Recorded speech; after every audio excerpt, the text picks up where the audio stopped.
नमस्कार, मैं Ritul Sahu Gyanoday SMVM higher secondary school Khurai, जिला सागर की कक्षा 12वीं की छात्रा हूँ।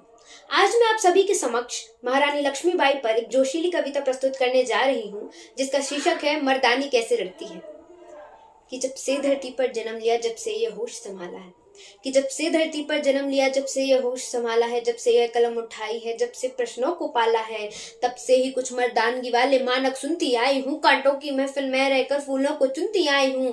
अक्सर कहते हैं लोग यहाँ मर्दों का काम तो लड़ना है, महिला के जैसे रोना मत, तुमको दुनिया से भिड़ना है। अरे मर्द जात में जन्म लिया है, गर्व से मूंछों को ऐठो, कुछ काम नहीं कर सकते तो चूड़ी पहनो और घर बैठो। ये सब बातें सुनती हूँ तो मन भावों में खो जाता है। इतिहास को पढ़ती हूँ तो फिर गुस्सा दुगना हो जाता है। किन तथ्यों पर बोलो तुमने नारी को अबला कह डाला। बेटे को दी है तलवारें, बेटी को गुड़ियों से पाला। बेटे को सारी आजादी, बेटी बस घर का काम करे। संघर्षों में पल करके भी वो परिवारों का नाम करे। पर समय आ गया, सही गलत का फर्क तुम्हें चुनना होगा। मैं सीना तान के बोल रही हूँ, अब सबको सुनना होगा कि नारी के बिन घर के आंगन में भोर नहीं हो सकती है, कि बिना चूड़ियों के आंगन में भोर नहीं हो सकती है। और जिसने इस दुनिया को पाला वो कमजोर नहीं हो सकती है। जिसने इस दुनिया को पाला वो कमजोर नहीं हो सकती है। आगे की कविता कुछ इस प्रकार है कि जब गोरे झांसी आए और रानी से कहा कि जाओ, तुम्हारा कोई काम नहीं बचा अब झांसी में, तो भारत की शेरनी ने क्या जवाब दिया, जरा गौर फरमाइएगा। कि जब भारत माँ के आंचल पर कुछ काले बादल छाए थे, मौके पर घात लगा करके गोरे झांसी तक आए थे। आकर के बोले रानी से तुमको अब जाना ही होगा, हर रोज पति की यादों में तुमको रुदन गाना होगा।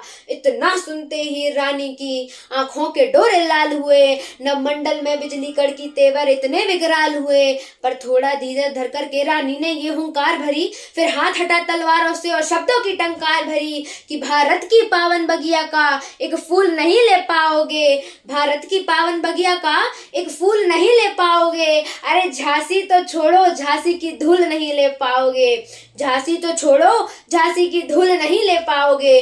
वो बाहरी बगले भी सुन ले और आस्तीन के सांप सुने, वो बाहरी बगले भी सुन ले और आस्तीन के सांप सुने। ये ब्रिटिश हुकूमत भी सुन ले, वो डलहौजी का बाप सुने। ये भारत माँ की बेटी है, कि ये भारत माँ की बेटी है, डर करके झुका नहीं करती।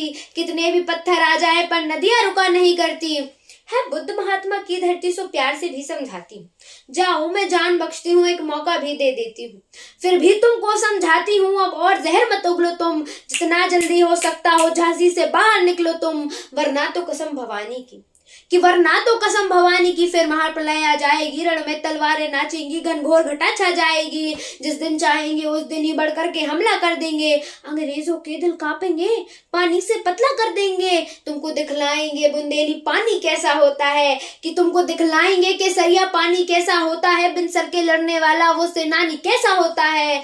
तुमको दिखलाएंगे झांसी की रानी कैसे अड़ती है, कि तुमको दिखलाएंगे झांसी की रानी कैसे अड़ती है। और मर्दों की छाती पर चढ़कर मर्दानी कैसे लड़ती है, मर्दों की छाती पर चढ़कर मर्दानी कैसे लड़ती है। अरे तुम क्या समझोगे बुंदेली मिट्टी के इन खुदारों को, मूंछों की धारों पर भारी इन चूड़ी की हुंकारों को। बुंदेलखंड की यह धरती शत्रु से अगवा ना होगी, कि बुंदेलखंड की यह धरती शत्रु से अगवा ना होगी। ये रानी चाहे विधवा हो पर झांसी विधवा ना होगी, कि ये रानी चाहे विधवा हो पर झांसी विधवा ना होगी।